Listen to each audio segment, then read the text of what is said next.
Donald Trump said September 10th was a dark day for America, and he might be right.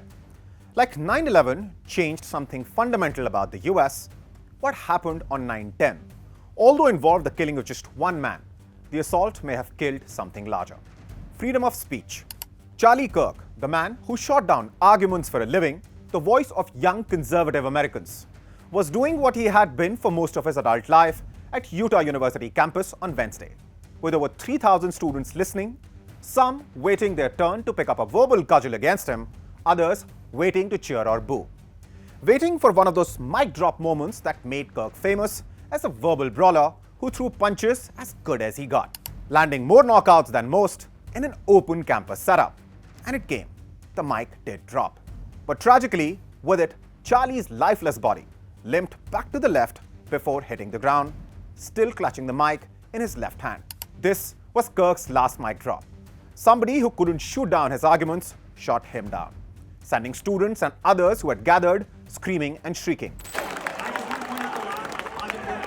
It's 5. Okay, now 5 is a lot, right? I'm gonna give you some credit. Do you know how many mass shooters there have been in America over the last 10 years? Counting or not counting gang violence? Great.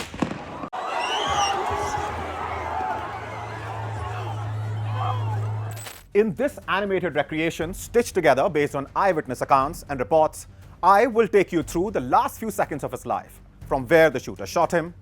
This is a bird's eye view of the Utah campus. Charlie was sitting under a temporary canopy built in this area, an open-air amphitheater, with students gathered around the stage in a semicircle. And it is from a roof located around somewhere this area, the lone shooter fired a single shot from a long-range gun at Kirk. This has been termed a targeted attack by the Utah Department of Public Safety, which is leading the investigation along with the FBI. After firing the shot, the shooter ran away from the spot, and a manhunt to catch him is still underway. Soon after, 2 people suspected of being involved in the shooting were arrested, but later released. The shooting is being criticized by those on the left, the right, and the center. After he was shot, Kirk was taken by a private vehicle to a regional hospital where he was declared dead. Trump called the shooting a dark day for America, expressing grief and anger. He blamed the rhetoric from the radical left for causing political violence.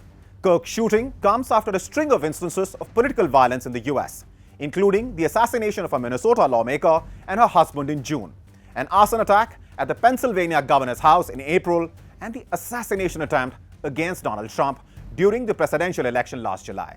What America once stood for, or at least could pretend to, was because inside the US, getting shot at for having a particular view, political, religious, or on some other subject, did not lead to shootings and murders. But with what has happened, are people in the US still free to speak up their minds freely? That is the question America will have to find an answer for. Because freedom of speech in the US now can't be a thing Americans can take for granted, as this could be fatal.